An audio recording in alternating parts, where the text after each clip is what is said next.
दुनिया में लाखों पेंटिंग बनी, राजाओं की, योद्धों की, देवताओं की, लेकिन सिर्फ एक पेंटिंग ऐसी है जिसे देखने के लिए लोग घंटों लाइन में खड़े रहते हैं, जिस पर हमले हुए, जिसे चुराया गया और जिसकी एक हल्की सी मुस्कान ने पूरी दुनिया को सदियों से उलझा रखा है। उस पेंटिंग का नाम है मोनालिसा। फ्रांस के लूव्र म्यूजियम की दीवार पर टंगी यह तस्वीर सिर्फ एक महिला की तस्वीर नहीं, बल्कि यह है इतिहास का सबसे बड़ा कलात्मक रहस्य। क्या मोनालिसा सच में मुस्कुरा रही है? क्या उसकी आंखें आपको फॉलो करती है? क्या वह गर्भवती थी? क्या वह कोई और है या खुद लियोनार्डो दा विंची? और सबसे चौंकाने वाला सवाल, क्या इस पेंटिंग में छिपा है एक गुप्त कोड? आज की यह डॉक्यूमेंट्री आपको ले जाएगी 500 साल पीछे, उस कलाकार के दिमाग में जो अपने समय से सैकड़ों साल आगे था। अगर मोनालिसा एक रहस्य है, तो उसका निर्माता लियोनार्डो दा विंची खुद एक चलता फिरता रहस्य था। 15 अप्रैल 1452 इटली का एक छोटा सा गांव विंची, यह जन्म हुआ उस व्यक्ति का जो आगे चलकर बनेगा महान चित्रकार, वैज्ञानिक, इंजीनियरिंग, एनाटॉमी एक्सपर्ट और शायद इतिहास का सबसे रहस्यमयी दिमाग। लियोनार्डो को सिर्फ चित्र बनाना नहीं आता था, वह इंसान के शरीर को चीरा फाड़ कर देखता था। हड्डियों, नसों, मांसपेशियों की डायग्राम बनाता था। जब उस समय यह गुनाह माना जाता था, वह उड़ने की मशीनें डिजाइन करता था। जब इंसान उड़ने के बारे में सपना भी नहीं देखता था। और यही आदमी एक दिन एक ऐसी पेंटिंग बनाता है जो आज भी पूरी दुनिया को चुप करा देती है। सबसे बड़ा सवाल, मोनालिसा कौन थी? इतिहास हमें बताता है कि वह एक फ्लोरेंस की महिला थी, लिसा घेरादिरनी, एक अमीर व्यापारी, फ्रांसिस्को डेल जियोकोंडो की पत्नी। इसीलिए इटली में इस पेंटिंग को कहा जाता है ला जियोकोंडो। लेकिन यहीं से रहस्य शुरू होता है, क्योंकि लियोनार्डो ने यह पेंटिंग कभी अपने क्लाइंट को नहीं दी। वह इसे सालों तक अपने साथ घुमाता रहा और मरते समय भी इसे अपने पास रखे रहा। अगर यह सिर्फ एक व्यापारी की पत्नी थी, तो लियोनार्डो ने इसे इतना खास क्यों बनाया?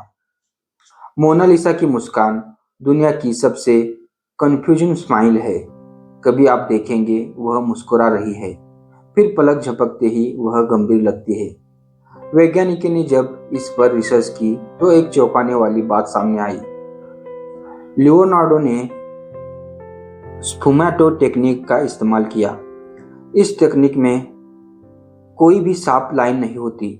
चेहरे की रोशनी और छाया इतने धीरे धीरे मिलती है कि दिमाग धोखा खा जाता है।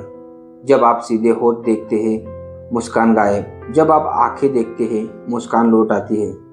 यानी मोनालिसा आपके दिमाग के साथ खेलती है। आप लूव्र म्यूजियम में जहां भी खड़े हो, ऐसा लगता है मोनालिसा की आंखें आपको देख रही है। क्या यह सिर्फ भ्रम है? नहीं, यह एक ऑप्टिकल इल्यूजन है, लेकिन इतना परफेक्ट कि आज के 3D आर्टिस्ट भी इसे कॉपी नहीं कर पाते। लियोनार्डो ने आंखों की पुतलियों, चेहरे के एंगल और बैकग्राउंड की गहराई को ऐसे सेट किया कि देखने वाला कभी भी आउट ऑफ फ्रेम महसूस नहीं करता। अब जरा पेंटिंग के पीछे देखिए। टेढ़े मेढ़े रास्ते, अजीब पहाड़, नदियां जो असंभव दिशाओं में बहती दिखती है। वैज्ञानिकों का मानना है यह कोई असली जगह नहीं, यह है लियोनार्डो का काल्पनिक संसार या फिर मानव जीवन का प्रतीक। बायां हिस्सा अराजन, असंतुलित, दायां हिस्सा शांत, व्यवस्थित। कुछ लोग कहते हैं यह पुरुष और महिला ऊर्जा का संतुलन है। 21 अगस्त 1911 फ्रांस, पेरिस, लूव्र म्यूजियम। सुबह का समय था। म्यूजियम के कर्मचारी रोज की तरह गैलरी खोलने पहुंचे, लेकिन फिर एक दीवार ने पूरे यूरोप को हिला दिया। मोनालिसा वहां नहीं थी। जहाँ सदियों से वह पेंटिंग टंगी रहती थी, वहाँ सिर्फ 4 खाली किले थे। पूरे म्यूजियम में हड़कंप मच गया। दरवाजे बंद कर दिए गए, पुलिस बुला ली गई। फ्रांस की सरकार तक घबराई हुई थी, क्योंकि यह सिर्फ एक पेंटिंग की चोरी नहीं थी, यह था राष्ट्रीय अपमान। सबसे पहले शक गया म्यूजियम के कर्मचारियों पर, फिर शक गया आर्ट डीलर पर, और फिर एक चौंकाने वाला नाम सामने आया, पाब्लो पिकासो।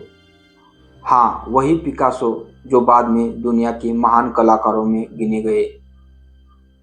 पिकासो पिकासो से पुलिस ने पूछताछ की। घंटों सवाल हुए, लेकिन कोई सबूत नहीं मिला। मोनालिसा जैसे हवा में घुल चुकी थी। पूरे 2 साल तक अखबारों में सिर्फ एक नाम, लोगों के दिमाग में एक सवाल, और लोगों की दीवार पर एक खाली जगह। लोग मोनालिसा को देखने नहीं, उसकी खाली जगह देखने आने लगे। और तब दुनिया को एहसास हुआ, मोनालिसा सिर्फ पेंटिंग नहीं, वह एक भावना बन चुकी थी। 1913 इटली के शहर फ्लोरेंस एक आर्ट डीलर को एक अजीब सा पत्र मिला। पत्र में लिखा था, मैं इटली की धरोहर वापस लाना चाहता हूँ, साथ में मोनालिसा की पेंटिंग। चोर पकड़ा गया। उसका नाम था विंचेंजो पेरुजिया। वह लूव्र में एक साधारण सा कर्मचारी था। उसने बताया, उसने सफेद कोट पहना, पेंटिंग उतारी, फ्रेम हटाया और शांति से बाहर निकल गया। पूरी दुनिया हैरान थी, इतनी सुरक्षा और चोरी इतनी आसान। कई इतिहासकार मानते हैं पेरुजिया अकेला नहीं था, यह एक प्लान्ड मिशन था, और असली मकसद सिर्फ चोरी नहीं बल्कि ध्यान हटाना। क्यों? क्योंकि कुछ विशेषज्ञों का मानना है लियोनार्डो ने मोनालिसा में कुछ ऐसा छुपाया था जो दुनिया को कभी नहीं देखना चाहिए था। 2007 में इटली के एक रिसर्चर सिल्वानो विंचेटी ने एक चौंकाने वाला दावा किया। हाई रिजोल्यूशन स्कैन में कुछ दिखाई दिया। दाई आंख में LV, बाई आंख में CE या B। LV लेनार्डो विंची, लेकिन CE या B कोई पक्का जवाब नहीं। इसके अलावा पुल के नीचे 72 या L2 जैसा निशान, बैकग्राउंड में असंभव संरचनाएं। कुछ लोग कहते हैं यह गणितीय कोड है, कुछ कहते हैं यह आध्यात्मिक संकेत है, और कुछ मानते हैं यह एक टाइम कैप्सूल है। अगर आप ध्यान से देखें, पेट का हल्का उभार, हाथों की स्थिति, ढीले कपड़े, कुछ मेडिकल एक्सपर्ट का दावा है मोनालिसा गर्भवती थी, या फिर उसने हाल ही में बच्चे को जन्म दिया था। लियोनार्डो मानव शरीर का माहिर था। वह जानता था कौन सी मुद्रा क्या संकेत देती है। लेकिन अगर यह सच है तो सवाल उठता है, क्या यह पेंटिंग सिर्फ पोर्ट्रेट थी या यह जीवन और सृजन का प्रतीक?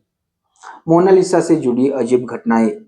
कई लोगों ने इसके सामने बेहोश होने की शिकायत की। कुछ ने कहा यह तस्वीर हमें घूर रही है। कुछ ने आत्महत्या तक कर ली। इसे कहा गया स्टेंडल सिंड्रोम, जहां अत्यधिक कला इंसान के दिमाग पर हावी हो जाती है। क्या यह सिर्फ मनोविज्ञान है या फिर कुछ और? यह थ्योरी पूरी दुनिया को सबसे ज्यादा परेशान करती है। कुछ आर्ट एक्सपर्ट का दावा है मोनालिसा और लियोनार्डो दा विंची के चेहरे की संरचना एक जैसी है। जब लियोनार्डो की ज्ञात सेल्फ पोर्ट्रेट और मोनालिसा को डिजिटल तरीके से ओवरले किया गया, नाक का एंगल, आंखों की दूरी, होठों की बनावट, कई बिंदु मेल खाते हैं। क्या लियोनार्डो ने खुद को एक स्त्री रूप में अमर कर दिया? क्यों? क्योंकि लियोनार्डो मानता था पुरुष और स्त्री एक ही ऊर्जा के 2 रूप है। अगर यह सच है तो मोनालिसा एक साधारण महिला नहीं बल्कि मानव संतुलन का प्रतीक है। एक अजीब बात, मोनालिसा की बोहे नहीं है। क्या यह फैशन था? कुछ इतिहासकार कहते हैं उस दौर में महिलाएं बोहे हटा देती थी, लेकिन आधुनिक कैनिंग में पता चला। वह कभी थी लेकिन बाद में मिटा दी गई। किसने, क्यों? कुछ मानते हैं लियोनार्डो चेहरे को भावनाओं से मुक्त रखना चाहता था, एक ऐसा चेहरा जो हर इंसान अपने हिसाब से पढ़ सके। लियोनार्डो की नोटबुक, उड़ने की मशीन, टेक जैसे हथियार, पानी के नीचे सांस लेने की तकनीक, सब कुछ अपने समय से सैकड़ों साल आगे। कुछ थ्योरी कहती है लियोनार्डो टाइम ट्रेवल था या फिर उसे कोई प्राचीन ज्ञान मिला था। मोनालिसा बैकग्राउंड, टूटी हुई सड़कें, बाढ़ जैसी नदियाँ, असंतुलित प्रकृति। कुछ लोग इसे भविष्य की तबाही का संकेत मानते हैं। आज मोनालिसा बुलेट प्रूफ ग्लास में, तापमान नियंत्रित कमरे में, सख्त सुरक्षा के बीच। क्यों? क्योंकि 1956 में उस पर एसिड फेंका गया, 2009 में पत्थर मारा गया, कई बार नुकसान पहुंचने की कोशिश हुई, लेकिन लोग कहते हैं सुरक्षा सिर्फ पेंटिंग को बचाने के लिए नहीं, पेंटिंग से लोगों को बचाने के लिए है। जब आप उसे देखते हैं, उसकी आंखें बदलती लगती है, मुस्कान हिलती महसूस होती है, चेहरा सांस लेता सा लगता है। वैज्ञानिक कहते हैं यह मानव मस्तिष्क का भ्रम है, लेकिन सवाल यह है, इतना परफेक्ट भ्रम सिर्फ संयोग? लियोनार्डो ने एनाटॉमी, साइकोलॉजी और ऑप्टिक को एक साथ मिलाकर कुछ ऐसा बनाया जो आज भी एआई से भी आगे है। लोग पूछते हैं इसमें ऐसा क्या है, लेकिन शायद हम गलत सवाल पूछ रहे हैं। सही सवाल है हम इसमें क्या देखना चाहते हैं। मोनालिसा आपको वही दिखाती है जो आप लेकर आते हैं, डर, जिज्ञासा, प्रेम, अहंकार या शांति। यह पेंटिंग एक दर्पण है। 500 साल बीत गए, तकनीक बदली, विज्ञान आगे बढ़ा, एआई आ गया, लेकिन मोनालिसा आज भी वही सवाल पूछती है। शायद यही लियोनार्डो का सबसे बड़ा कमाल था। उसने एक पेंटिंग नहीं बनाई, उसने एक प्रश्न छोड़ दिया, और जब तक इंसान सवाल पूछता रहेगा, मोनालिसा जिंदा रहेगी। कुछ रहस्य हल होने के लिए नहीं होते, वे हमें याद दिलाने आते हैं कि हम सब कितना कम जानते हैं।